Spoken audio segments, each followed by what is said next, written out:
नमस्कार, आप देख रहे हैं लाइव हिंदुस्तान। इस वक्त की बड़ी खबर, उत्तर प्रदेश की पूर्व मुख्यमंत्री और बसपा प्रमुख मायावती ने लोकसभा चुनाव में पार्टी की करारी शिकस्त की समीक्षा के लिए रविवार को एक अहम बैठक की और इस बैठक के दौरान मायावती अपने भतीजे आकाश आनंद के सिर पर हाथ रख आशीर्वाद देती नजर आईं। ये देखिए वो तस्वीर। और इसके कुछ ही देर बाद आकाश आनंद की बसपा में फिर से वापसी का ऐलान कर दिया गया। मायावती ने उन्हें राष्ट्रीय संयोजक के पद से नवाजा है। ये वही आकाश आनंद हैं जिनके बारे में एक महीने पहले, पिछले ही महीने मायावती कह रही थी कि वो अपरिपक्व हैं, अभी मैच्योर नहीं हैं और इस वजह से उन्हें नेशनल कोऑर्डिनेटर के पद से हटा दिया गया था। बीच चुनाव बाकायदा वो चुनाव प्रचार कर रहे थे, उत्तर प्रदेश की योगी सरकार पर तीखे हमले कर रहे थे। उस वक्त मायावती ने उन्हें चुनाव प्रचार से हटा दिया था, उनके पद से हटा दिया था, ये कहते हुए कि अभी अपरिपक्व हैं, परिपक्व होने में उनको वक्त लगेगा। और आकाश आनंद ने भी उस फैसले को स्वीकार कर लिया था। और उस वक्त इस पे कई तरह के सवाल भी उठे थे कि आखिर मायावती ने ऐसा क्यों किया। और नतीजा देखिए कि एक भी सीट मायावती की पार्टी लोकसभा चुनाव में नहीं जीत पाई और जो पूरा वोट बैंक था, कुछ इंडिया गठबंधन को चला गया, कुछ बीजेपी को चला गया और मायावती का जो कोर वोट माना जाता है वो भी बहुत ही सिमट गया इस लोकसभा चुनाव में। इसके पहले विधानसभा चुनाव में भी पार्टी सिर्फ एक विधायक जीता पाई थी और वो भी अपने दम पर जीता था।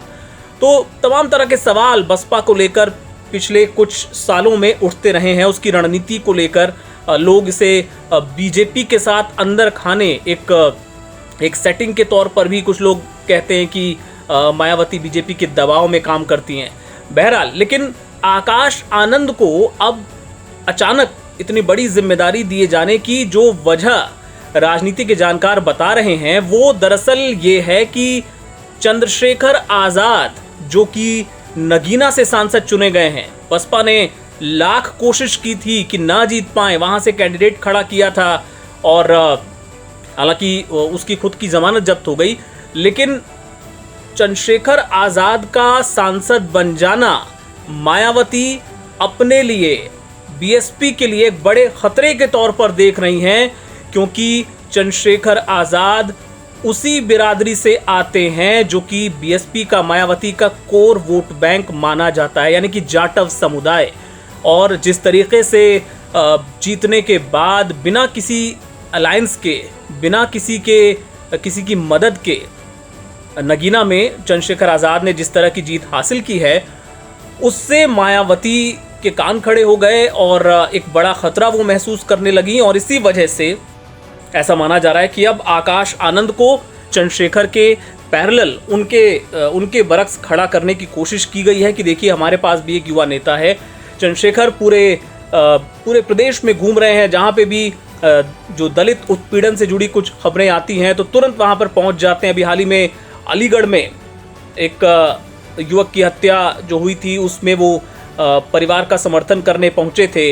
इसके अलावा पूरे प्रदेश में आप जहाँ भी देखिए, अलग अलग ज़िलों में वो जाते रहते हैं और ख़ासतौर पे जीतने के बाद तो उनके हौसले बहुत बुलंद हैं और उनकी जो एक्टिविटीज़ हैं, उनकी जो सक्रियता है वो बहुत ज़्यादा बढ़ गई है। सोशल मीडिया पे खासे पॉपुलर हैं, जबकि बसपा को हम देखते हैं कि सोशल मीडिया पर बस एक औपचारिकता मात्र ऐसा लगता है कि वो निभाई जाती है। लेकिन चंद्रशेखर की अच्छी खासी पॉपुलैरिटी युवाओं के बीच है, सोशल मीडिया पर है और ज़मीन पर भी है। ज़मीन पर ना होती तो आखिर चंद्रशेखर आज़ाद बिना किसी अलायंस के अपने दम पर सांसद कैसे बन जाते।